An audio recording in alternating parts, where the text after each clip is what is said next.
Okay, let's see the new PoE 2 announcement. Are we facing here? Sir, just what are we facing here? A relic of the old world. Ready your men, Captain. We will only get one chance. And remember, when you hear the whispers, call for help. Do not attack!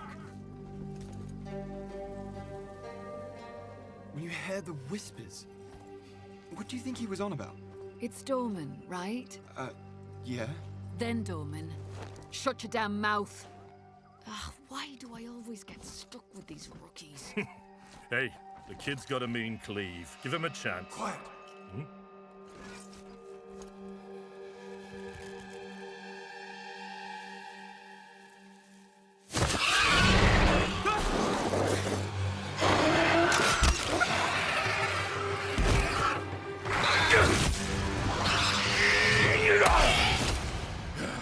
Sullen!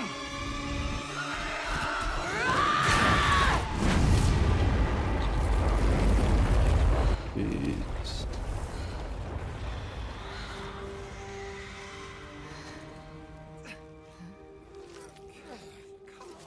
A mean cleave, eh, Captain? Rookie can't even lift his own sword. Captain Oren? Captain?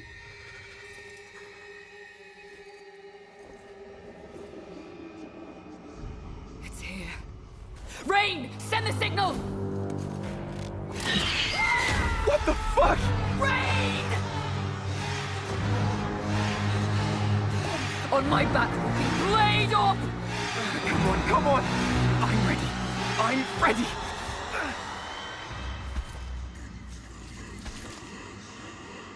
This is so cool. It's a man. No, it's not.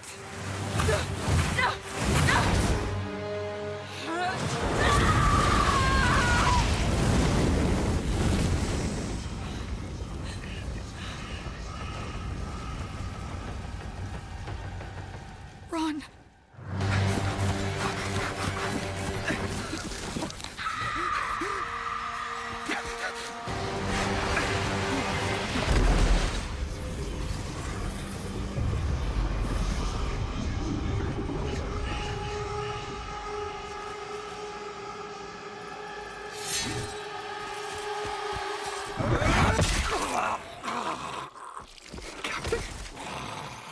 Captain!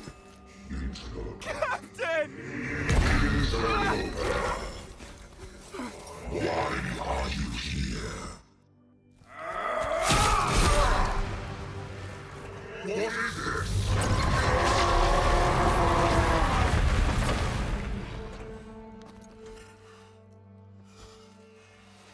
Stop!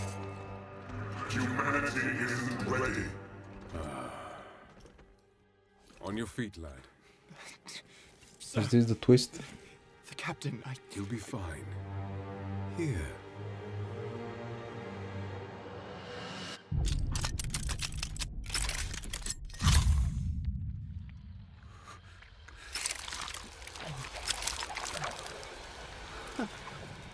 What is it?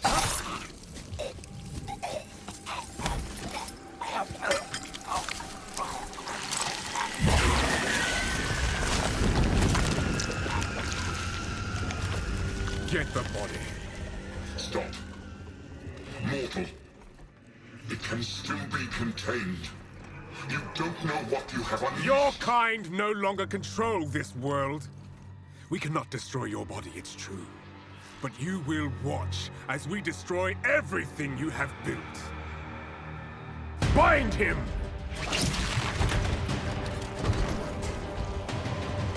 Feed. Grow, my child. I'll make sure you can eat your fill.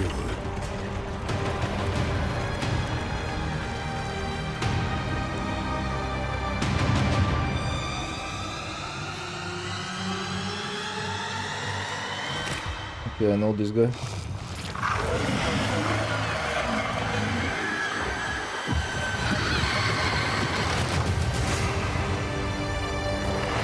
So far, this is absolutely mind-blowing. To be honest, it's... Oh my god. Okay, let's go. Jesus.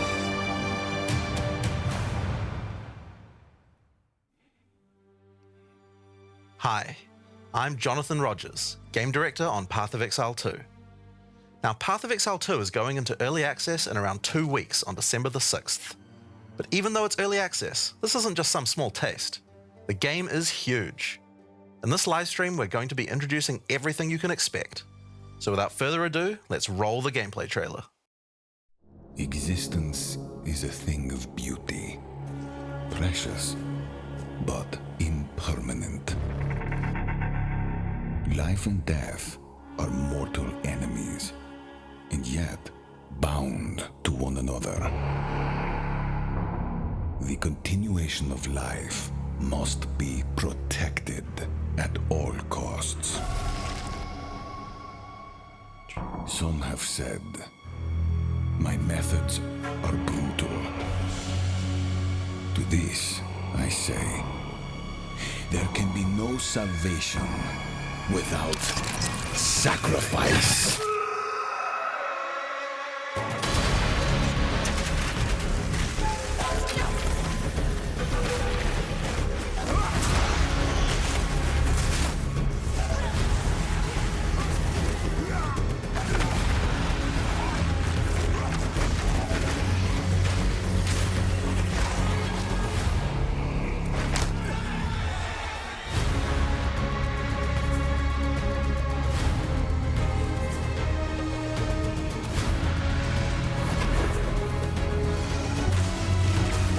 Okay, spontane. Oh.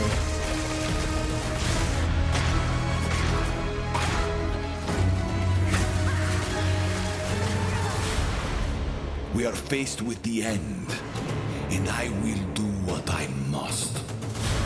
Oh my god.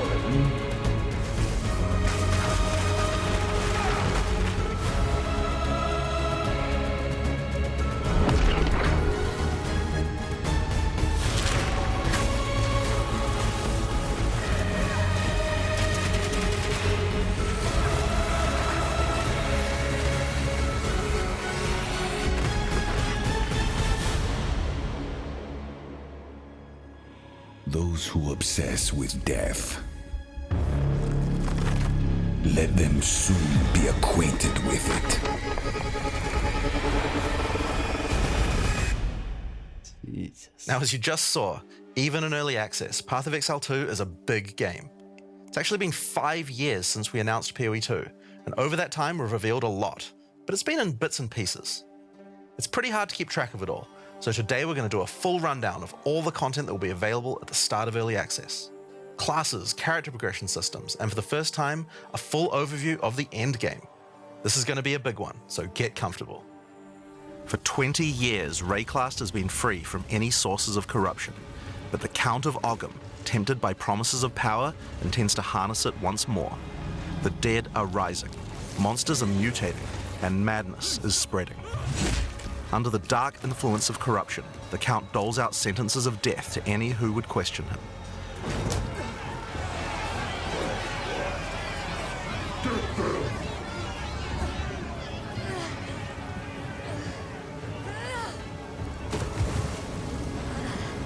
And this is where you find yourself at the start of PoE 2.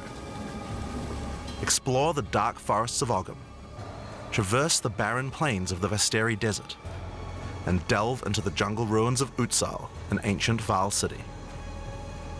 There are challenging monsters, hidden runes, lost camps and treasures, roaming merchants, and of course, unique bosses. No two areas are the same. It falls to you to track down the seed of corruption, the source of all this devastation.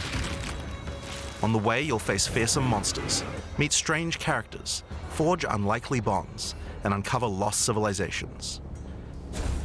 But first, you'll need to pick a class. Now, early access will initially have 6 classes available. Let's have a look at them. The Monk is a fast and furious melee fighter. He dashes in and out of combat and has mechanics that involve building up and keeping momentum. Like all classes in PoE 2, you'll want to use a wide variety of skills to mix and match different combos. To get new skills, you will first need to find skill gems. Using a skill gem will open the gem cutting menu, which shows all the active skills available in PoE 2. You can choose an existing skill to level up, or choose to engrave a new one. Since this is a level 7 skill gem, even if you pick a new skill, it will immediately be level 7, so there's no harm in trying out something new. The monk That's primarily uses the quarterstaff. There are 3 schools of martial arts: lightning, ice, and wind. But don't think you have to stick to just one. The best combos are going to involve mixing elements of all 3. Let's try Killing Palm. Like many monk skills, this can be used to quickly take advantage of a specific situation. If there's an enemy on low life, you can use Killing Palm to dash to them and kill them instantly. This will provide a power charge. Then we can use a different skill to consume that power charge for a much more devastating attack. The monk also has powerful combo skills. Tempest Bell, for example, is a skill that places a giant resonating bell. Hitting the bell causes it to ring, dealing damage to all enemies around it. You can also do things like freeze or shock the bell, which will add elemental damage to the strikes. The monk also has a variety of abilities to empower his staff.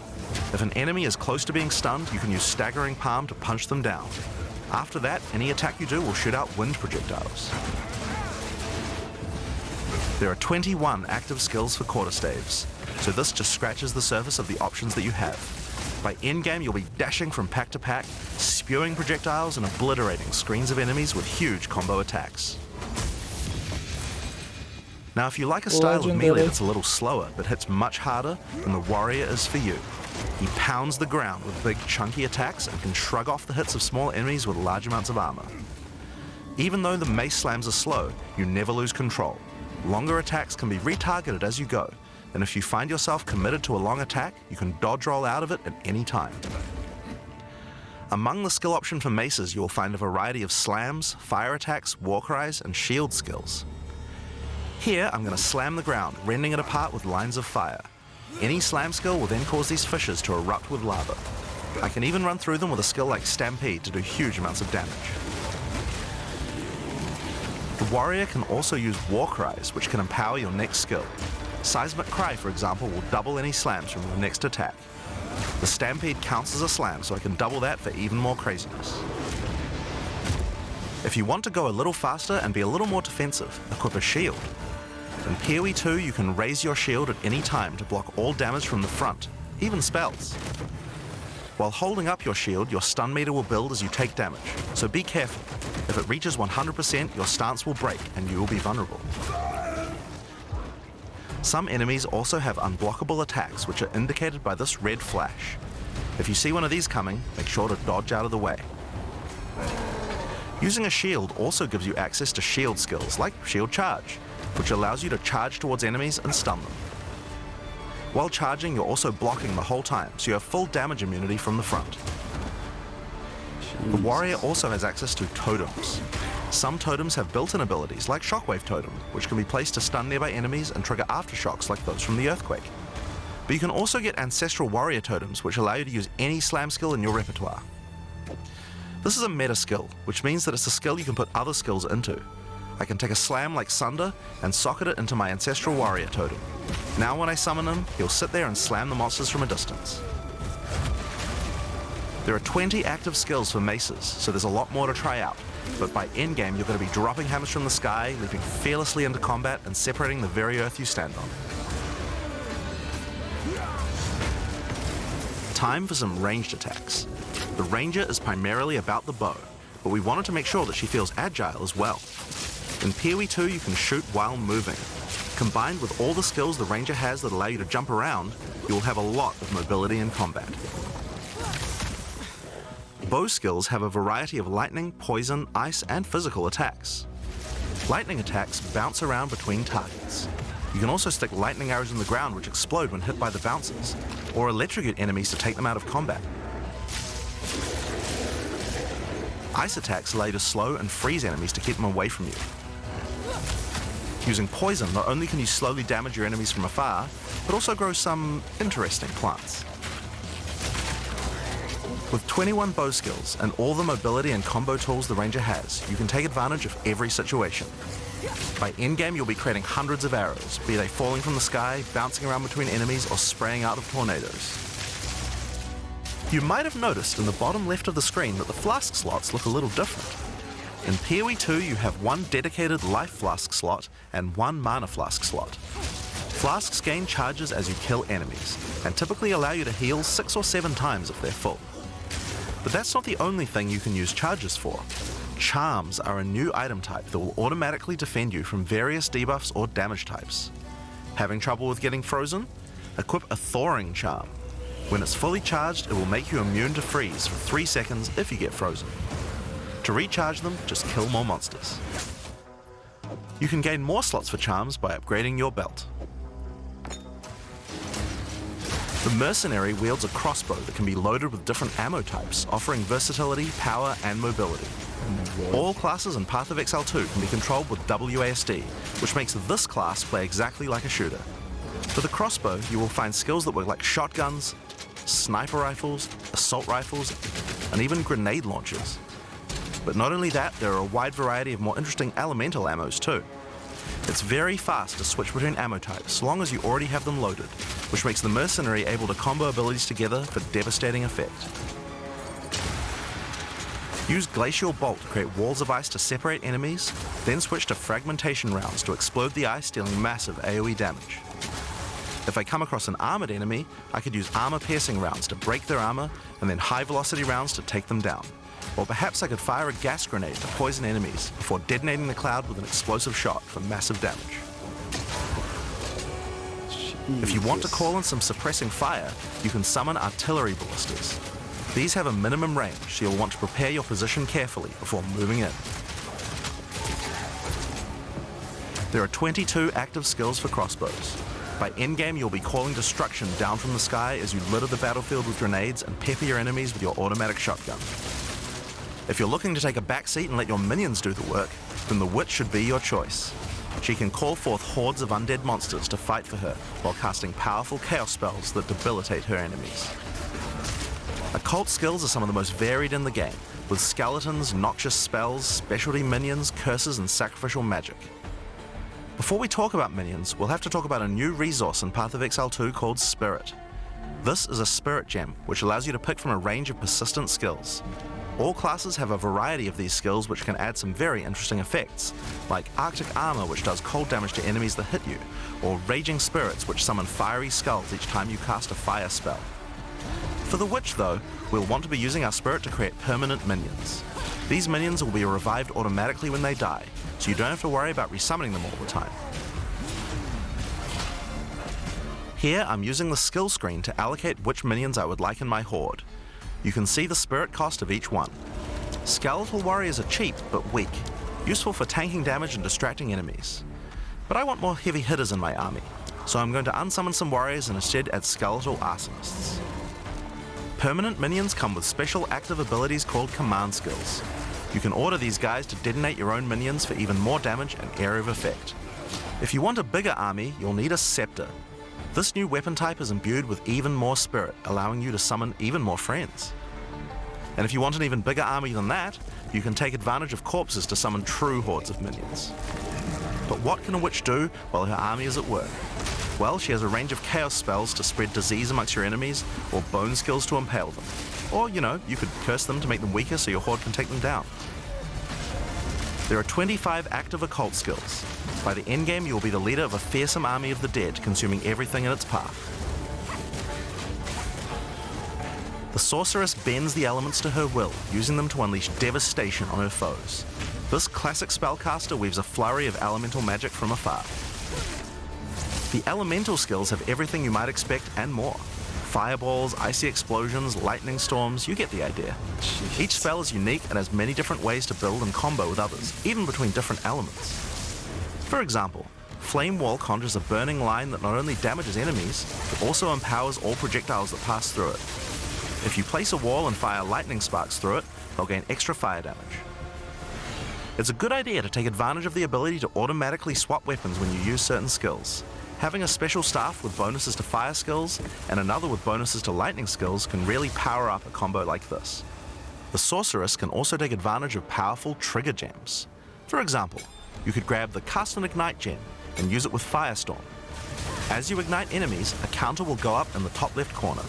When it's full, a Firestorm will automatically be cast at the enemy that was ignited. There are 25 active elemental skills. By endgame, you'll be firing off projectiles left and right as you rain down elemental storms on your foes. Now, those are the characters that will be available at the start of early access, but we will be adding 6 more character classes with just as many skills and options as these. There's a lot more to come. There's one more important thing to mention about skills. Even though we talk about them as belong to each class, in reality there are no restrictions. You can use all these skills on any class so long as you have the attributes. For example, a Poison Ranger might want to try out using Occult Curses to increase her poison damage, or a Monk might want to trigger Elemental Ice Walls to use with his Glacial Cascade combo. The possibilities for cross-class combos are practically unlimited. We're looking forward to what kind of things you guys might find. Now, Path of Exile is a game known for build customization, and we haven't even scratched the surface of what is possible yet. So let's talk about support gems. Path of Exile 2 has a system of support gems that can be combined with your active skills to dramatically change the way they work. If you find a support gem, then right-clicking it will open up this screen. Here you will find a variety of recommended support gems for each of your skills that you can pick between. For example, this is a multiple projectiles support gem and can be used to add multiple projectiles to any skill. Normally when you fire a grenade it'll look like this. But if we add multiple projectiles, then you get 3 of them. Once you have the gem, you can also freely move it between any of the skills on your character. If you want to have a multi-shot sniper rifle instead, then simply move the gem over to your high velocity round skill. Generally speaking, if it sounds like a support gem should work with a skill, then it will work. So it's a good idea to experiment. Note that you can only have one of each support gem on your character, so you'll want to think carefully about which supports can be used best with each skill for maximum damage. Now, if you want to stick to the recommendations, you should have a perfectly good time. But if you want to experiment a bit more, then uncheck that recommended button and you can see the full list of supports that will work with your skill. There are hundreds of support gems to choose from, and even we don't know the results of all the possible ways these can interact. Each skill can have up to 5 supports socketed into it, and if you're clever, you can come up with some pretty interesting ideas. Now all of this is just scratching the surface. You can make frost vortexes, break people's armor, make minions explode, make skills repeat, make enemies set each other on fire, cull enemies or pin them to the ground. Supports let you drastically change the behavior of your skills and create your own unique build, or at least follow someone's OP build guide. So, speaking of builds, let's talk about one of the most iconic Path of Exile systems, the passive skill tree. Yes, it's huge. There are over 1,500 nodes on there. Now a lot of people open the tree and can get a little intimidated at first, but try not to be scared. There are lots of options, but at its core, it's pretty simple. Each level you get 1 point to put into the tree. Each class starts at a different location, but they all share the same tree. Around your section of the tree, you'll find relevant bonuses for your character. You should be safe in the knowledge that there aren't many wrong choices here. Almost all the starting nodes will be useful for your character in some way. But if you do happen to make a choice you regret, you'll be able to respec any nodes you've taken by spending a little bit of gold.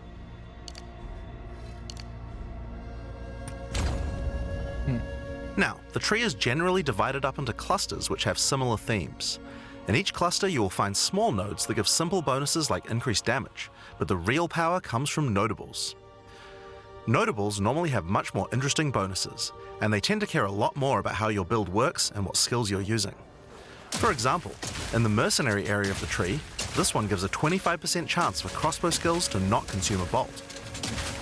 And here's one that gives grenades a chance to blow up a second time. This one gives a chance for projectiles to rebound off terrain, as well as giving you some pierce chance to make that more likely. Note that even though this is in the mercenary section, this would work with projectiles from all classes, so there are often reasons to go to different areas of the tree. In order to get between these clusters, you will generally have to allocate nodes in the attribute highways. Attribute nodes allow you to pick which attribute you would like to use, so it's very easy to get points for any attribute that your gear might need. You can change which attribute these nodes give you for half price at the respec vendor. In addition to notables, you will also find even larger passives called keystones. Keystones have both an upside and a downside, and often require changing your entire build to design around them. A great example is Giant's Blood, which allows you to wield two-hand weapons in a single hand, but doubles the attribute requirements of them. You can use a two-hand mace with a shield, or even dual wield them. This is nuts. Or how about Mind Over Matter, which makes all damage go to your mana pool first before your life pool, but you lose 50% of your mana regen. Skills like these can be tough to build around, but if you're up for the challenge, they can be very rewarding. As we showed you earlier on the Sorceress, you can swap between weapon sets on the fly as you use certain skills. One of the new features in Path of Exile 2's passive tree is that you can choose to have your passive tree change as you switch between weapon sets to take advantage of specific bonuses on the tree. For the Sorceress, you might want to change between fire and lightning specialization. Or you could switch between one-hand and a two-hand setup in order to be able to block boss attacks while following up with heavy hits from your bigger mace. Or perhaps you could have a full curse setup on your witch to debuff enemies before switching to a chaos degen build for maximum damage. If you want to stick with just one weapon set, you can just use these specialization points as bonus points to invest however you like, but creative players will find plenty of opportunities with this system. You can get weapon specialization points throughout the campaign from optional bosses and quests. For example, if I manage to defeat the Crowbell, I'll get a weapon specialization book. There are lots of other permanent boosts available from the campaign too. On the map you can see icons that indicate the many optional encounters you can find. Some of them have permanent character boosts, and others have powerful items. If you're having trouble getting past a boss, it might be a good idea to explore and see what you can find. For example, if you defeat Blackjaw the Remnant, you'll gain a permanent increase to fire resistance. One of the most important finds are spirit bonuses. You can find the first one here in the canopy in Act 1. Defeat the boss in this area to acquire a permanent addition of spirit. The permanent buffs you gain from spirit are very powerful, and every class will find a use for them, so make sure you hunt down these upgrades. There's one in each act. Now we haven't even talked about the most Jesus, I important already element wanna of play. character progression, Oh my God. items. That's why we're all here, right? Items in Path of Exile can be broken down into 4 rarity groups: normal, magic, rare, and unique. One of the things you're going to want to do as you play through the campaign is upgrade the items you find, and you can do that with currency items. An Orb of Transmutation will allow you to upgrade a normal item to a magic item with 1 mod. You can then apply an Orb of Augmentation to add a second mod, then use a Regal Orb to add a third mod, and upgrade it to a rare. Finally, you can use some Exalted Orbs to add more mods to your rare to a total of 6 mods. One of the things we think is really important is to make these options available to use as you play. All the items that add mods are much more common than they were in Path of Exile 1, so that you can use them throughout your campaign playthrough. We want you to find things on the ground that can be crafted into upgrades much more frequently. As well as making the drop rates on these items much more common, you can also get them by disenchanting unwanted gear at the magic item vendor. If you disenchant magic items, you can build up to an Orb of Transmutation, and by disenchanting rares, you can build up to Regal Orbs. Another important area of crafting items in PoE 2 is sockets. Some items you find will have sockets that can have Ezomite runes placed in them that add more mods to the item. If I insert this glacial rune into my helmet, it will give extra cold resistance. This is a great way to solve problems that you have with your build, like resistances or damage. If you find socketed items that you don't have a use for, you can take them to the salvage bench in town to work towards an Artificer's Orb. This will allow you to add sockets to your existing items. Body armors and two-hand weapons can have up to 2 sockets, while the rest of your armor and one-hand weapons can only have 1 socket. You can also salvage items with quality to create items like armor scraps or whetstones. These will allow you to increase the quality of your items for an up to 20% boost. If you don't want to disenchant or salvage your items, you can always sell them for gold. Gold can be used to buy items from vendors, and we've tried to do a lot to make sure that the items they have for sale are actually useful. Every time you level up, they get more stock, so make sure to check back often. Other vendors offer a gamble. Pay a flat amount of gold and you'll get a random item of a specific type. This could be a great way to improve your gear, if you're lucky. Gold is also used to respec your passive skills. Take advantage of this system to experiment with your tree and rework it as required. The other thing you might want to use gold for is the currency exchange. This allows you to exchange currency items with other players on an open market. in exchange for a small gold fee. Now, all items in Path of Exile are freely tradable. We never bind anything to your character, except gold. Now, most gear in Path of Exile 2 is randomly generated, but there's another type that isn't: uniques. They are especially rare, each with a handcrafted set of unusual mods which can dramatically change a character's build. They're not just better rare items, they can do much stranger things that can fundamentally change your character. Corpse Wade will make any corpses you run through explode into clouds of poison. The Sands of Silk is a body armor that changes your dodge roll into a blink, morphing you into sand as you teleport past your foes. And of course, some uniques are just pure hits of dopamine, like Quill Rain, which just turns your bow attacks into full auto by doubling your attack speed. Each unique is something that you can build your character around. We try to make sure that most unique items have a potential use at endgame, even if you find them early on. And as you can see, every single unique item comes with custom art to match. They look so cool. The last character progression system that you can do during the campaign is Ascension. Starting in Act 2, you will come across Ascension trials, tests that you must complete to unlock your Ascension class. We'll explain these trials soon, but first let's take a look at what Ascending can do for your character. Each class has access to 3 Ascendancy classes, but at the start of Early Access, only 2 per class will be available.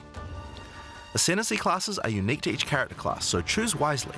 They can drastically affect how you build your character. As a sorceress, you could become a Storm Weaver, a master of the elements.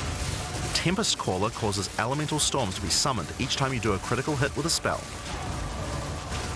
With Strike twice, you can stack 2 copies of Shock for more damage, and going deeper into the tree, you can make all your damage types apply Shock. Make a Shock build from any skill. Alternatively, you could become a Chronomancer and command time itself. She literally has the ability to stop time with Time Freeze. Not only that, but she has many other time manipulation abilities. Using Temporal Rift, she can teleport back to a previous location, resetting her life and mana back to what it was. Or with Time Snap, she can reset all her cooldowns and cast all her spells again. On the Warrior, you can choose between the Warbringer or the Titan. The Warbringer channels the might of his ancestors to gain tremendous power. Using Answered Call, you can summon ancestral spirits linked to each of your totems. With Jade Heritage, you can encase your body in a protective layer that absorbs all damage until it breaks. Warcaller's Bellow allows you to explode the corpses of your enemies. And with Great Wolf's Howl, you can ignore the cooldowns of your war cries. Let all that anger out. The Titan class is all about hitting big. With Earthbreaker, every slam is a chance to create an aftershock. With Crushing Impacts, every hit becomes a crushing blow, which will allow you to stun your enemies with ease. With Surprising Strength, you can take advantage of stunned enemies to deal 40% more damage. As a ranger, you might choose to be a Deadeye, an expert markswoman who can take down foes with style. With Endless Munitions, every attack gains an extra projectile. With Gathering Winds, she gains a small increase to movement speed with every attack, but be careful, she loses them when getting hit. With Eagle Eyes, she will never miss, allowing you to stop wasting all those passive points on accuracy. Alternatively, you could become a Pathfinder, the master of flasks and poison.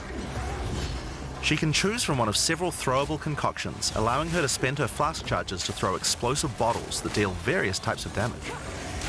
A bleeding concoction will make your enemies bleed, while a fulminating one can shock your enemies, allowing you to do extra damage. Contagious Contamination allows her to spread poisons between her foes, while Overwhelming Toxicity doubles the number of stacks they can be infected by. Running Assault allows her to move much more quickly while firing, while Relentless Pursuit makes her totally immune to being slowed by enemies. The Witch can ascend into the Infernalist or the Blood Mage. As an Infernalist, she can summon a loyal Hellhound companion. The Hellhound sets enemies on fire, as well as taking a percentage of the damage if the Infernalist gets hit. With Pyromantic Pact, you can turn your mana into Infernal Flame. As you cast more spells, the flame builds up, and if it overflows, you'll take damage. Using Bringer of Flame, you'll want to make sure you keep the flames topped up. While your Infernal Flame is above 30%, all damage from you and your minions will ignite enemies. She can also transform into a literal demon. While in demon form, she takes an increasing amount of damage, but her cast speed and damage increase rapidly as well. So if you're planning on transforming into a demon, make sure you stack a lot of life recovery. She can also become a blood mage, a master of life and energy. All blood mages must pay the price of making skills cost life as well as mana, but in exchange, every monster they kill will drop life remnants, which allow them to quickly gain back that life. With Crimson Power, she can gain large amounts of extra life, and with Vitality Siphon, she can use her spells to leech life back as well. Once you've got a significant amount of life, you can use Gore Spike to make your critical hits deal incredible amounts of damage. A monk who is in tune with the elements might become an invoker. With Elemental Expression, the invoker will create waves of elemental power each time he does a critical strike. With Faith as a choice, you gain the ability to meditate, allowing you to double your energy shield. Choose between I am the Blizzard or I am the Thunder to specialize in cold or lightning. And I Shall Rage will allow you to turn into an unbound avatar. Each time you apply a status ailment to an enemy, you gain Unbound Fury. When you have enough, transform into an avatar to deal way more damage and inflict even more elemental ailments. Some monks choose to reach into the darkness instead. The Acolyte of Chayula can exchange their mastery of spirit for darkness, a resource that can be utilized to both absorb and deal damage. The Shroud of Darkness will protect you from all damage incoming, but if you take Grasp of the Void, you will deal extra chaos damage from all the darkness you have. Their Dark Pact offers greatly increased resistances to chaos damage and can allow their mana leech to not only happen instantly, but apply to their energy shield as well. Another node you can take is Waking Dream, which allows you to see into the domain of the Breach Demons. There you will see the Flames of Chayula that can be taken to gain life, mana, and damage. The Mercenary has a job to do, but which job suits you? You might choose to become a Witch Hunter. Yeah, I'm probably Obsessive Rituals will give you a sorcery ward, allowing you to defend yourself against elemental hits in exchange for less defense against attacks. With Zealous Inquisition, your enemies have a 10% chance to explode on death. The chance is doubled against demons and undead. With Judge, Jury, and Executioner, your initial hit against enemies can deal up to 30% of their life and damage, if you're lucky. This is great for hunting powerful bosses.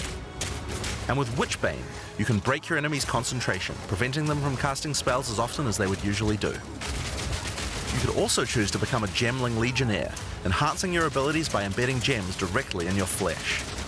Integrated Efficiency will give you extra skill slots. Thermatological Infusion gives you extra maximum resistances as you sock up more and more support gems. Adaptive Capability allows you to use any color of gem without worrying about attributes, while Crystalline Potential adds extra quality bonuses to every gem socketed into your character.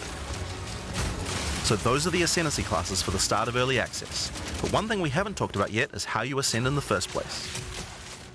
Ascension in Path of Exile 2 requires completion of one of the Great Trials, which you'll find as you progress through the campaign.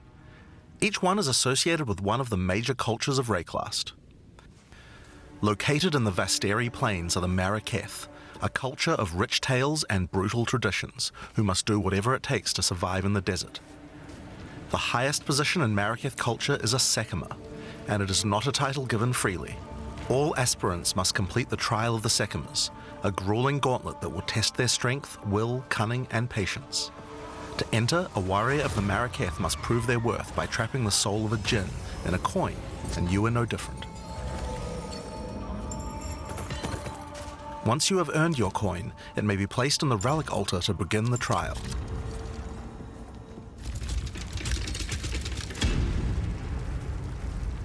In the Trial of the Sekimas, each room has its own challenges to overcome. In this room, each rare monster you kill will send its blood to the chalice in the center of the room. Once the chalice is filled, you will be able to proceed. While fighting monsters in the trial, you will need to be very careful. Each hit will not only hurt you, but will damage your honor. The monsters are well telegraphed, so that you can avoid their attacks, but if you run out of honor, you will fail the trial and need to find another coin in order to try again. It is a good idea to make sure that you are well prepared before challenging the Trial of the Sekimas. After each room, you will be rewarded. In this case, you have been given a key that can be used to unlock chests later in the trial. Once you have claimed your reward, you will be shown a map of the rest of the floor and may choose how you wish to proceed. Which challenges would you like to face, and which rewards do you want to claim? Some nice. rooms are more dangerous, afflicting you with debuffs that will persist for the entire trial. For example, entering this room will afflict you with Spiked Shell that will cause all monsters in the rest of the trial to have 50% increased life. You will want to take care if you choose such a path. There are many different challenges and rewards as you journey through the trial. Deadly traps, waves of monsters, and strange artifacts will test your honor.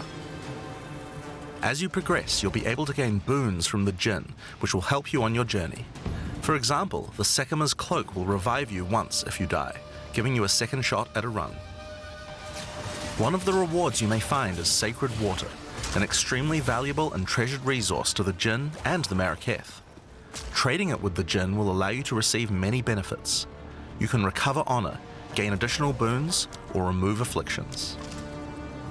At the end of the floor, you'll find a powerful boss which will truly test your limitations. In order to ascend, you will need to defeat him.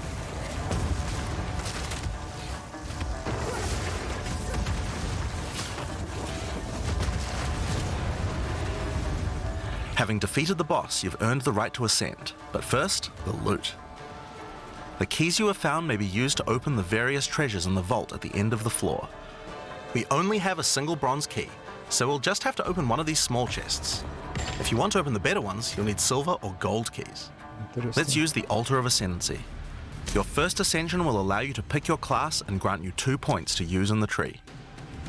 Now there are more floors and many more rewards that can be found within the Trial of the Sekimas, but we'll save that for the section on the endgame. For now, let's talk about the second Ascendancy trial, the Trial of Chaos. In Path of Exile 2, you can choose whichever trial you like to earn your ascension. Each culture on Rayclast had their own methods to ascend. If the Trial of the Sekimas is not your kind of playstyle, or you're finding it too difficult, you could try another. You can gain all your ascension points from just one, or mix and match them. It's up to you. For early access, we will have 2 trials as options, with a 3rd trial coming later for the full release. While exploring the Vaal jungle, you'll discover the Temple of Chaos. Before the Vaal embraced the science of corruption, their civilization worshipped chaos. This ancient trial was once used by the Vaal to test their high priests. A high priest of the Vaal must show willingness to risk everything to gain power. Entry to the trial requires a token from a strange entity known only as the Trial Master. For those in which he sees potential, he shall inscribe an ultimatum. Many have attempted these trials in search of greatness. Most have perished. Will you be able to defy the odds? Before you begin each chamber, the Trial Master will offer you a reward and a choice. Choose one of 3 tribulations to affect you through the rest of the trial. These modifiers might beef up the monsters, curse the player, or add environmental hazards like turrets or trap runes. In this case, we will be picking shocking turrets. Jesus, this As you looks enter so the room, cool. the Trial Master will fill it with hazards to test your commitment. In this case, you must destroy all the monsters that fill the room, while dealing with the lightning projectiles from the shocking turrets.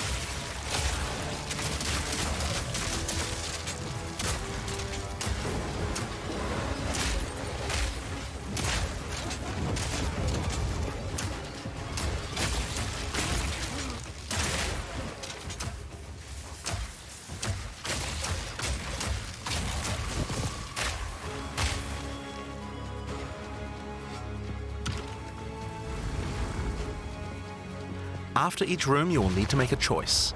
Take the rewards you have earned so far, or go double or nothing. Increase your rewards, but take on more risk.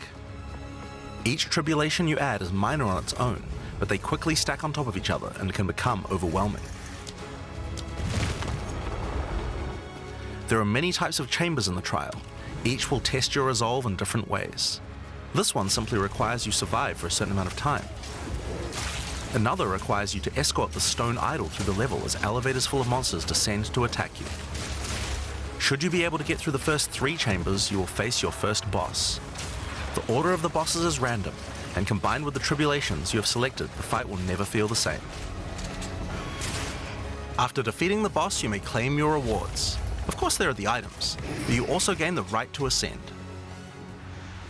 If you already did the Trial of the Sekimas, then you can claim 2 more points to add to your Ascendancy class. Now it's possible to go much deeper. There are more bosses, rewards, and risks to take, but we'll talk more about that when we get to Endgame. So how about we talk about that now?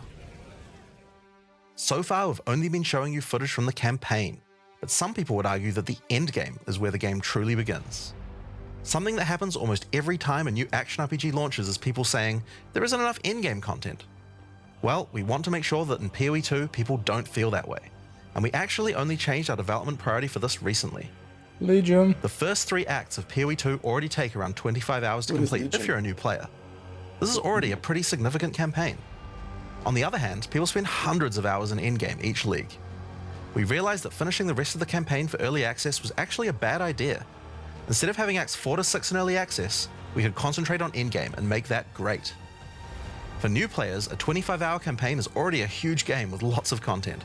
But for existing action RPG players, what you mostly care about is all the endgame challenges to overcome. So several months ago, we switched the entire development team's focus over to making endgame content. At the start of early access, there will be 50 bosses and around 400 monster types. But the great thing is that the rest of the game is like 80% there. We'll be adding content to roughly double the size of the game during early access and into release. Now, in order to make the endgame happen at the same character level as what it would be after we added the rest of the acts, we've added a second difficulty level called Cruel, where you repeat the campaign with all the monsters and bosses leveled up. I knew And it. of course, new rewards. You can kind of think of it as like a new game plus. It's also a lot faster to get through the content the second time as your clear speed increases. That will take you to around level 65, where the endgame begins. Once we add the remaining 3 acts, we'll be removing Cruel difficulty, so you'll progress straight from the end of Act 6 to endgame. But what is the endgame? To explain that, I'll hand over to Mark. He can tell you all about it. Hi, I'm Mark Roberts, Game Director on Path of Exile 2. Well, one thing that Path of Exile is known for is having a lot of distinct endgame content to choose between. Each endgame mechanic needs to have its own progression system, areas, bosses, rewards, and player power that can only be gained from that content. We are going to be adding a lot more over time, but for Path of Exile 2 we decided to start with 7 distinct systems you can progress through. This is the Atlas, and it serves as the core of the endgame for Path of Exile 2. It's infinite and expands in all directions. Now, we are not going to spoil the plot too much here, but corruption from the beast has blighted the land, and your objective is to help fight it. In the center of the Atlas you will find the Ziggurat, a temple in which the Vaal research the fundamentals of space and time. Here, we can open portals to nearby locations and begin cleansing corruption and finding resources. In order to power the portal device, we will need waystones. Each waystone has a tier which will determine the level of the monsters that you will face. To go to an area, simply click one that is adjacent to an area that you have already completed. Insert the waystone and click Traverse. Portals will open, allowing you and your party to travel to the area you have selected. All the areas in the endgame feel distinct from the locations in the campaign, and we have dialed the randomization up to 11. The monster packs you will face in each map are totally random, and the combination of them can lead to some very interesting combat situations. There are over 400 monster types in early access, and they have a lot of varied and interesting abilities. Depending on which combinations you face, you might find some serious challenges. In order to cleanse the corruption from the area, you will need to defeat all the powerful rare and unique enemies in it. Once you have done that, the area will be marked as completed and you will be able to travel past it to progress deeper into the world. If you die, then the map can no longer be run, and you will have to find another way around to get to the areas behind it. There are also all kinds of other random encounters you might run into as you play maps. One such encounter are precursor artifacts. These are ancient, corrupting monuments that irradiate the monsters around them. The monsters that feed off the corruption are drawn to their power. If you defeat the monsters and cleanse the artifact, you will get a powerful temporary buff. Some of the buffs make you faster, others rain lightning or fire around you, and some even give you increased experience or help you find better items. You can also find strong boxes. These enigmatic chests guard piles of treasure, but are always a trap. Monsters lie in wait to attack you the moment you open it, and the boxes often have mechanisms to unleash powerful spells or dangerous debuffs. There are different types of strong boxes containing different items, and you can even use your currency items to craft them on the fly, so you can optimize the contents. But be careful of opening one you can't handle.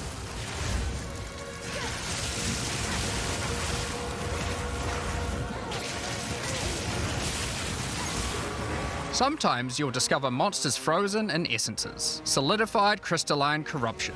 These dangerous monsters can be broken free. If you defeat them, the essence they drop can be used to upgrade normal items to magic items with a guaranteed mod from a category. For example, we could use this one on some boots to ensure a movement speed mod. Rarely, essences will also drop that allow you to upgrade magics to rares, adding the guaranteed mod.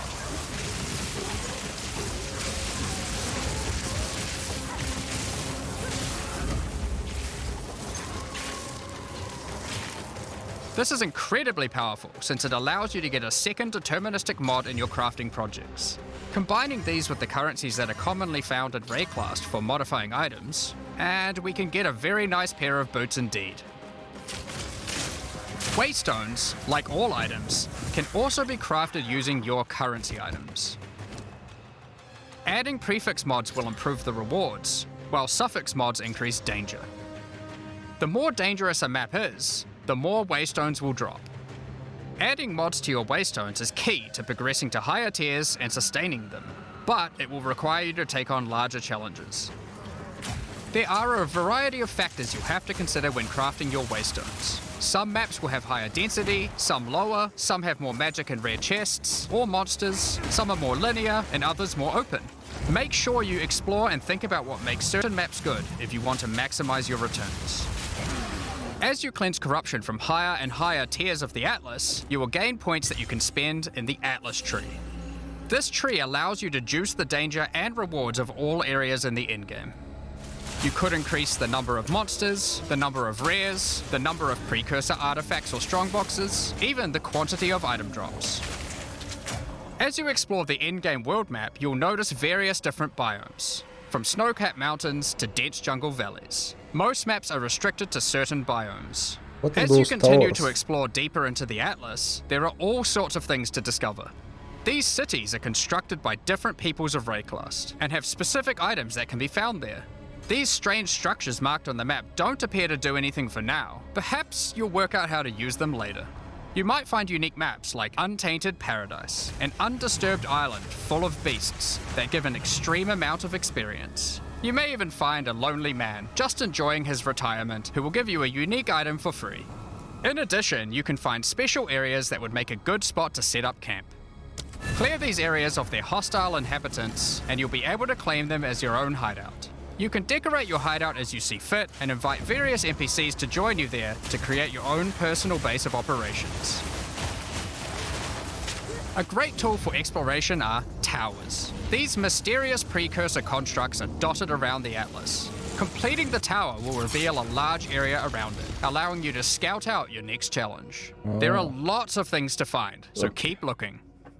Some sections of your Atlas are influenced by corruption. This adds extra modifiers to the maps in the region, increasing difficulty and rewards. Here, slaying monsters in close proximity to each other will cause the vestiges of corruption within them to merge together, forming powerful and grotesque abominations. You may have noticed while looking at the Atlas that some of the areas have these icons above them. The icon indicates that the area contains some kind of special encounter. This icon indicates that the area has a powerful boss. Because only 1 in 4 maps contain a map boss, we are able to make them very powerful and very rewarding. These bosses come from the campaign, but have had their difficulty increased with changes to AI and some of their abilities. It's worth noting that because you can see where the bosses are, you can choose to take them on or avoid them. If you do choose to hunt bosses though, then you will be rewarded with special points for the boss hunting section of the Atlas skill tree. The points here will allow you to specialize in boss killing, giving you much greater rewards for defeating them. For each different type of content in the endgame, we are adding specialized trees in order to make it so you don't feel the need to respec your points when you change between different types of content. We will be showing you 7 of these by the end of this presentation, so there is still a lot more to come. Bosses are not the only icon you will see on the Atlas. Let's take a look at one of the endgame systems, Breach. If you played PoE 1, you might be familiar with Breach. For PoE 2, we have created sequels to several PoE 1 leagues. While the mechanic is familiar, the monsters, bosses, rewards, and progression are all new. A breach is a tear in the fabric of reality. Opening it will allow you to see the demons and otherworldly monstrosities that lie in wait on this other plane of existence. By engaging with a breach, you'll create a bridge between their world and Rayclast. In order to keep the breach open, you will need to kill the demons that pour forth. The faster you can kill the monsters, the more monsters you will fight, and the more loot you will find. You can also find clasped hands that will open and drop more items if you run over them. These can be a good boost to the rewards of the breach, so keep an eye out. One of the rewards that you may find while fighting monsters from Breach are tablets. Tablets are special items that can be used with precursor towers to add more encounters to the Atlas. Breaches will drop breach tablets. Clicking on a completed tower will allow you to consume the tablet to add more breaches to areas within range of the tower. This makes all the content in the Atlas self-sustaining. Want to do more breaches? Find the tablets, add them to your towers, get more breaches, getting more tablets. Soon your Atlas will be covered in otherworldly domains. In addition, like all items in PoE, you can craft them. Use your currency to add mods to your tablets, allowing you to upgrade all the breaches in range. Tablets can have up to 2 mods. These mods do things like adding extra rare monsters, extra clasped hands, or even monster density of breaches, allowing you to keep them open longer. Often you will find multiple towers near to each other with overlapping areas of effect. This can allow you to rarely juice the mechanic by stacking the mods from multiple tablets. In your fight to hold the breach demons at bay, you may want to use the powers of their world against them. Each endgame mechanic always has player power that can only be gained from that mechanic, and Breach is no different. In Breach you will find catalysts, items that can increase the quality of rings and amulets by improving specific mods. You can also find Breach Rings, a special base type that can have its quality improved by catalysts up to 50%. In this case, you could create a ring with around 170 life. Breach Rings can become some of the strongest rings in the game, giving you some good motivation to face the demon hordes. In addition, each endgame mechanic needs to have a pinnacle endgame encounter. While killing Breach monsters, you may find Breach Splinters. Collect enough of these and you'll be able to create a Breach Stone. Using a Vaal technology called the Realm Gate, you can use your Breachstone to access their domain and bring the fight to them. In this twisted domain, you will find nothing but a single massive breach. Triggering it will reveal hordes of breach inhabitants.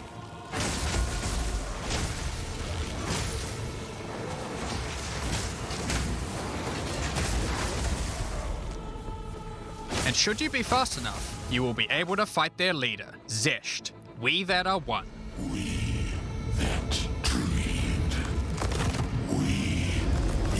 Did the monk combine trigger strike with like trigger skill? Jesus Christ.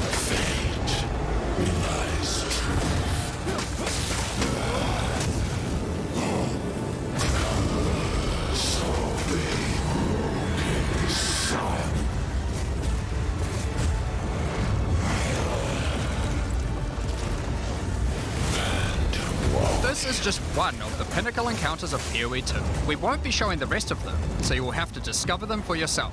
But rest assured, this is some of the hardest content we have ever made.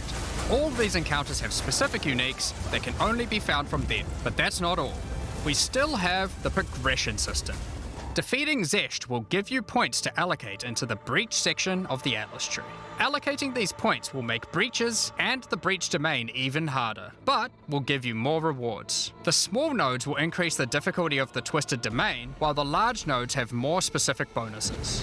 For example, this node adds more clasped hands to your breaches, and adds a pack of magic monsters that can guard them. Get some more points and you can allocate Waking Nightmare, which will double the number of splinters you get from clasped hands, and inflict you with a mysterious debuff. In order to earn more points, you will need to defeat Zesht at a higher difficulty, and some rewards from Zesht can only be found by increasing the difficulty of the Twisted Domain above certain thresholds. Defeating Zesht at difficulty 4 will be a challenge indeed, but there are many more threats in Rayclast. Ritual altars are sacrificial sites built by the mysterious King in the Mists. If you encounter this symbol on the Atlas, then you know that the area contains ritual altars. Ritual altars demand tribute. Every monster you slaughter in the circle will feed the altar. After the sacrifice, touch it to begin the ritual.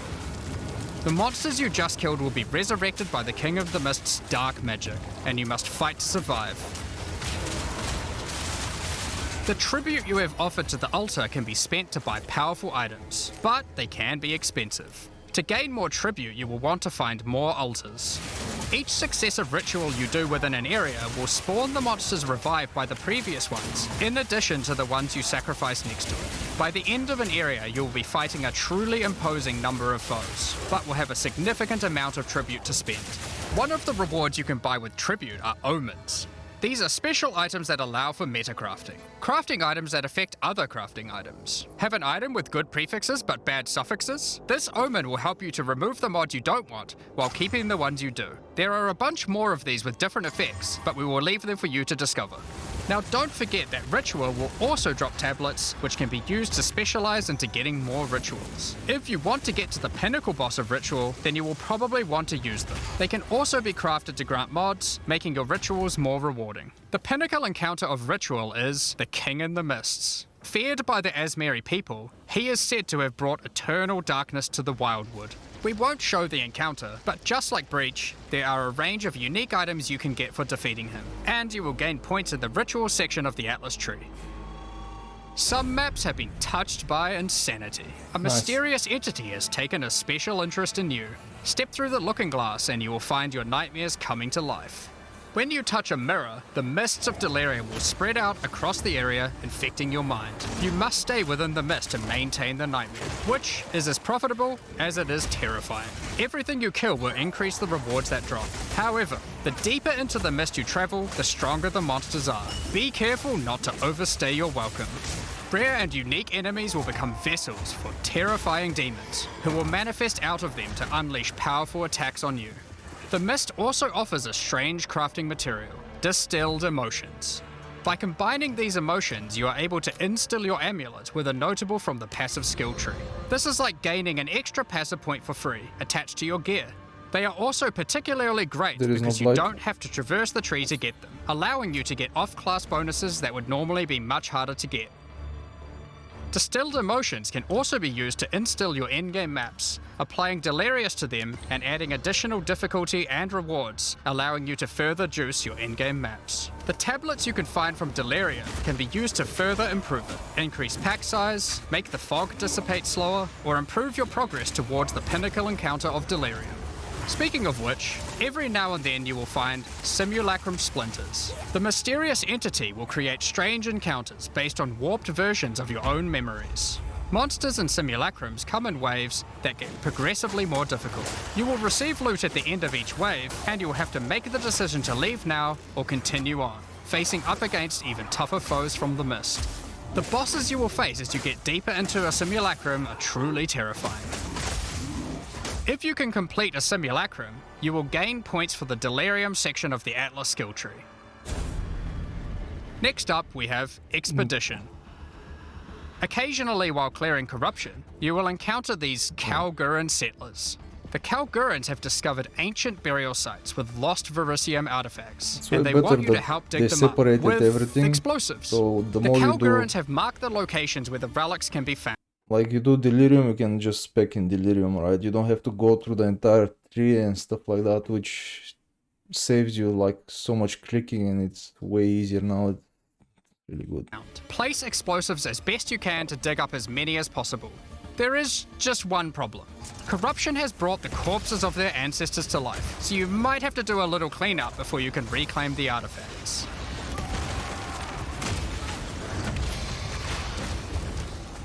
You can also find remnants, the destruction of which will further anger the restless dead. Each one you blow up will make the subsequent monsters more powerful, but also more rewarding. Danig, Rog, Tujin, and Gwenin will exchange the artifacts for useful items and runic magic. You can also find tablets to increase the number of expeditions and the rewards. This one increases the radius of explosives, while this one increases the number of remnants you will find. Eventually, you might discover a logbook. These are special maps full of buried treasure and relics, essentially one giant dig site. Here, you can create an extremely long chain of explosives and go through a very high number of remnants. But be careful, many remnants have mods that can really brick your build, so you will probably want to avoid these ones. If you add too many remnants, you could easily make the encounter harder than you can handle. There are all sorts of interesting things buried under the ground in logbooks. You might find dripping caves and hidden pirate caches, but the most powerful encounter is Olroth, the ancient undead commander of the Knights of the Sun. Defeating him will grant you unique rewards, as well as points to spend in the expedition section of the Atlas tree. So those are the endgame systems on the Atlas, but we are not done yet. The trials we talked about earlier have much more content when you get to Endgame 2. Just like the other endgame systems, they also have progression mechanics, unique rewards, and player power that can only be gained from them.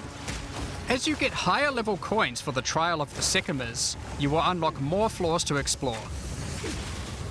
Each floor has its own challenging rooms and a floor boss that you will need to kill.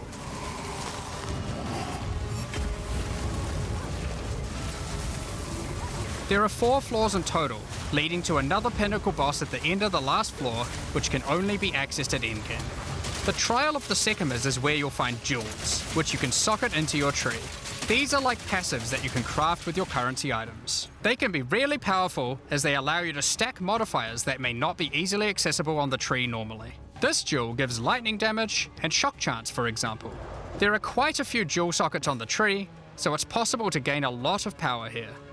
There are also other types of jewels that don't provide any bonuses themselves, but affect other passives surrounding them. This jewel increases the effect of small nodes in radius by 25%. With careful placement in the tree, you could get a significant amount of power from it. There are also unique jewels available with very interesting effects, but you will have to find those for yourself. In order to push further into the trial and uncover the secrets of the Maraketh, you will want to take advantage of its progression system, relics. Relics are items that can be placed in the relic altar as you start the trial. They give special bonuses that affect the trial, making it easier and increasing its rewards. Of course, you can craft these with your currency items, making them even stronger. If you can complete the entire trial overcoming all 4 floors, the final boss will reward you with one of many unique relics. These relics will be consumed when used on your next run, but can reward you with unique and powerful items. For example, this is the Last Flame. If you use it, you will have only 1 honor for the entire trial, so you will need to do a completely hitless run. The Trial of Chaos also extends into the endgame. As you gain inscribed ultimatums of higher and higher levels, the number of chambers that you can go through increases. In true Vaal style, this allows you to take even more risks for even more rewards. At endgame, you can progress through up to 10 chambers with 3 bosses on a single run. Stacking 10 tribulations on top of each other will make this a significant challenge, but it's worth it. The Trial Master will tempt you with items of the Vaal Empire, such as Vaal Orbs. Vaal Orbs are powerful crafting items that corrupt your gear with random mysterious outcomes. Corruption prevents an item from being modified further, so it has to be the last step of your craft, but it's also the most impactful one. For example, if you use one on your body armor, it might add a new powerful enchantment, or it might re-roll up to half of its modifiers. Vaal Orbs also have the ability to add a socket, allowing you to bypass the normal restriction of how many sockets an item can have. A body armor could get up to 3 sockets this way, allowing for a significant number of mods. Vaal Orbs can even modify uniques. Adding enchantments or sockets to uniques can make them incredibly powerful, but there is a good chance that you will break them as well. The Trial Master will also occasionally offer you soul cores. Originally formed by Chaos, the Vaal sought to replicate soul cores through human sacrifice rituals and blood magic to power their civilization. Soul cores are powerful socketable items, with mods that cannot be obtained from regular runes. Like all endgame content, there is of course a pinnacle boss. The final chamber will drop keys to this mysterious door. Some say this is where the Trial Master himself resides. Perhaps you are willing to take the risk to find out. Had enough yet? Because there is still just one more thing. The most difficult content in Path of Exile 2. While mapping, you might come across this fortress that has emerged from underground, surrounded by an enormous maze riddled with danger. Is the maze preventing something from getting in, or something getting out?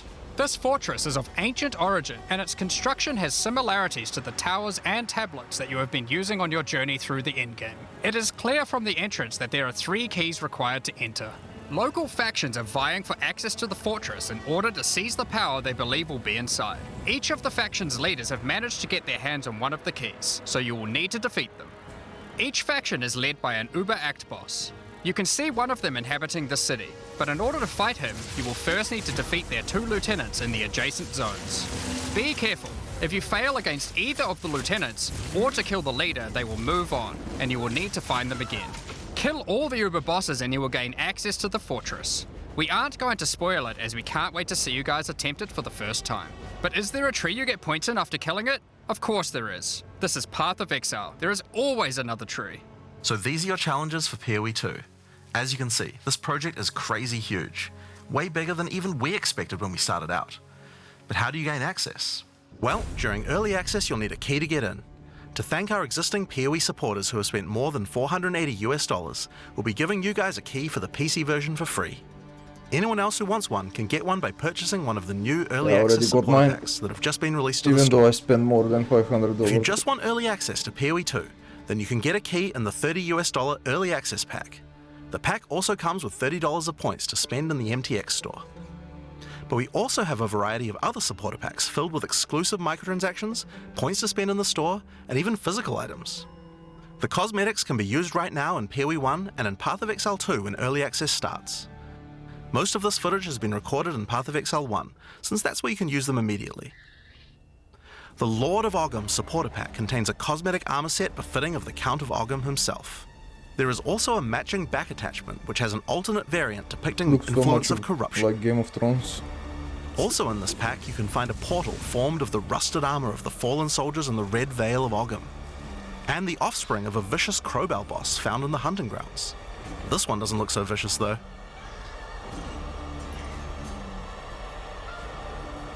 On top of that, you'll receive the Iron Count's Y-hander to apply to your one-handed or two-handed swords. For those who are wanting to decorate your hideouts with fond memories and tales of Path of Exile's history, you will also get a series of hideout statues. This pack contains the statue of Hillock. For Path of Exile 1's closed beta, each pack contained a true New Zealand icon, the Kiwi. Following this tradition, all packs in this series will also contain a new themed Kiwi pet. The pet will loyally follow you into battle, but run away at the first sign of trouble. Become the ruler of the desert with the King of the Faradin supporter pack. Show your mastery of traversing the sands of the Vasteri Plains. The body armor will allow you to glide along the ground with ancient sand magic. Now each armor set comes with body armor, boots, gloves and helmet, but the boots are covered in sand. If you'd prefer to show them off, you can turn the gliding off if you want. The accompanying back attachment equips you with 2 powerful pillars that can control and manipulate lightning. They will periodically release their energy in a powerful blast while in town, and hover in a circle around you, arcing lightning between them, forming a barrier of energy. Replace the appearance of any bow with the Faradin's Glory skin, or replace the appearance of a spear with the Tyranny's End spear skin. This spear skin can be applied to staves and war staves in Path of Exile 1. If you want to truly show your worth as a King of the Faradin, then you definitely need your trusty, moving, entire city fortress known as the Dreadnought to travel across the Vasteri Plains. In Path of Exile you can decorate your hideout however you like, and it's no exception here. It comes with a variety of thematic elements to use, or use decorations from elsewhere in the game. Additionally, you will get the Deshret's Blessing level up effect, the King of the Faradin Kiwi pet, and last but not least, a statue depicting the Vaal Oversoul from Path of Exile 1. For those who don't know how supporter packs work, each pack comes with all of the cosmetics from the previous tier, so you'll get all the items from the Lord of Ogham supporter pack as well. The Thaumaturge of the Vaal supporter pack features an armor set and back attachment themed around the Vaal and their pursuit of science and progress. You can find the Soul Core weapon effect in this pack, which causes thaumaturgic energy harnessed from sacrifice to spill from your weapon. This pack also contains Doryani's Idol. It replaces the default appearance of any foci to an ancient relic once used by Doryani, and this can be applied to shields in Path of Exile 1. That's not the only Vaal weapon you'll find. It also contains the Wand of the Thaumaturge skin, and the Royal Sacrifice Dagger skin. You wouldn't think to put sacrificial gems on a Kiwi, but the Vaal did. Thaumaturge of the Vaal supporters will receive the Thaumaturge of the Vaal Kiwi pet, and the Statue of Dominus. This is also the first pack in the series with a physical item. When purchasing this pack, you'll receive a Path of Exile 2 logo t-shirt. But if you don't want one, you can opt out in return for additional points to spend in the store. Becoming a Warlord of the Karui supporter will grant you an armor set and back attachment adorned in jade carvings and iridescent feathers resembling power, enough to even impress the ancestral gods, specifically Tukohama, the Karui god of war. Overkill, you say? I think the Karui people would disagree. Like Hulk, right? Why not drop a gigantic totem on rare enemies you slay to crush them to a pulp? Replace your crafting bench in your hideout with the Ancestral Canoe crafting bench, where Ancestral Chief Mata will summon a giant canoe manned by Karui warriors to aid in your crafting desires. We must all start somewhere. You'll also get a pair of weapon skins. Equip Akoya's Felling Axe skin to your one-hand or two-handed axes, or Tukohama's Crusher to your one-handed or two-handed maces. A true Karui warlord is always accompanied by their trusty Kiwi. Equipped with armor and harnessing ancestral magic, they make the perfect sidekick. Once one of the most feared beings in Rayclast, Malachi was slain by a powerful exile. May the statue commemorate the virtue of Exile's past, present, and of the future. Of course, it's not all about dressing up in game. You'll want to look good in real life too. By becoming a Warlord of the Karui supporter, you'll also get a Path of Exile 2 hoodie. Our final tier of supporter pack in this series is the Liberator of Rayclast supporter pack. The Liberator of Rayclast armor set and back attachment come made with the finest materials in Rayclast, and shattered glass mosaics suspended in divine power. Set up your base of operations in the Beacon of Salvation hideout. Why restrict yourself to just one island when you can liberate more? The Beacon of Salvation hideout comes equipped with your own collection of small islands and personal operators of boats that you can use to row between them. Just walk to the piers, click a boat to enter, and navigate as you choose. Decorate each island as you see fit to best represent your well-earned hideout. Everyone in your hideout can use their own boat. Why not have some races? You can also get the Window to Twilight portal effect, a beautiful mosaic piece of art that shatters and reveals a gateway to your desired destination as you approach it. As you walk away, the glass magically reforms back to its original form. Rule in style with the Throne of the Ruler map device. Sure, this map device can create portals to endgame maps, but it also comes with a throne you can sit on to oversee your growing kingdom. Look down on the plebeians running your maps. Being the Liberator, though, is not just about sitting on your throne all day. If you do decide to join the fight yourself, you can leave a High Priest in charge as your second in command. Liberator of Rayclast supporters will also get a set of varied weapon skins. The Light of Divinity Scepter skin, the Deliverance crossbow skin, the Justice flail skin, and the Redemption shield skin. Once again, you'll have an accompanying Kiwi, and of course a statue depicting one of the most iconic events in Rayclast's history, the battle between a powerful exile and Kitava, the Insatiable. With the help of two deities, Sin and Innocence, the exile was able to defeat him once and for all. This supporter pack also contains the Path of Exile 2 art book. This 215-page full-color art book includes a huge amount of amazing concept art and lore produced during the long and exciting journey of Path of Exile 2's development. And finally, Path of Exile has a tradition of letting the community participate in designing game features. For Path of Exile 2, we'll be adding the Twilight Order foil reliquary. By becoming a Liberator of Rayclast supporter, once Path of Exile 2 is released, you will be able to select any unique item you have found and be able to drop it from the reliquary. Once players have submitted their items, keys to the reliquary will start dropping, and other players will be able to find foil versions of uniques that you have submitted along with a message for the lucky player. The more players submit the same unique, the more chances there will be for the reliquary to drop them, so choose wisely. Now, almost all of these items are available to use in PoE 1 right now. There are a few exceptions where the item class clearly doesn't exist, such as crossbows or flails. And there are also a few microtransactions on weapon types that are unavailable in PoE 2 at the start of early access. Once classes that use those weapon types are added, those microtransactions will be available to use. If you can't decide which supporter pack to choose yet, you can always start with the early access supporter pack that just includes a key and some points to spend in the store. Then you can upgrade to any of the following tiers at a later date. These supporter packs will be available for purchase throughout early access. We'd really like to thank you for your ongoing support. Without you guys, Path of Exile 2 could not have happened. Now, I'm sure you guys have a lot of questions. Stick around, because coming up next, we have a live Q&A with Ziggy D. Yeah, this is the end. Jesus. Oh my god, where do you even start with this thing? I don't know, but this was, oh my god, this was crazy. There is so much stuff, like, and they've changed like the flasks. I didn't want to comment during the video a lot, but there is so much stuff. I don't know about Legion Against demons and stuff, ascendancies. Oh my god, I mean, where do you even start? I'll just leave it here. They just dropped the bomb on everyone. We're going to make an announcement. Jeez. And the trailer at the beginning. This is basically what I personally think Diablo 2, Diablo 3, right, was supposed to look like.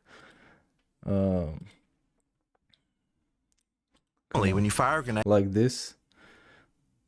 I think they captured the idea of Diablo 3, right? They made it like, I don't know how to even explain, like this, you know. Just the look is there, like modern but still old at the same time. It's really nice. The trailer, Sir, just what are we I feel like they're absolutely like making fun of Diablo. They're like, we can do it as well, you know, we can do it facing better. here? A relic of the old world. Oh my Ready your god. men, Captain. We will only get one chance. No, it's crazy. It's crazy. I have, like I said, I have spent more than $500, but I still bought an early access key, which you receive in your PoE 2 if you go PoE Path of Exile 2 or just Path of Exile, right? Your account in the messages, there you will receive, there is your key basically, early access key. But anyway, I'm going to leave it here. This was absolutely amazing. I cannot wait to play this game. It's going to be absolutely ridiculously, you know, fun. Buy yourself a pillow because you're going to die a lot as well. Based on what I see, what I've seen earlier from people that tested Path of Exile 2. Now they have done some changes, right, to the flasks and stuff like that.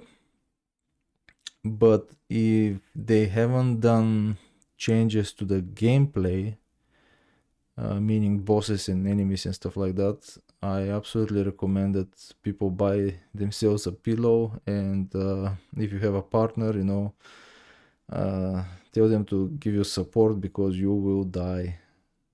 We will die a lot. So I'll go buy myself a pillow, I guess. Anyway, have fun. I'll see you soon.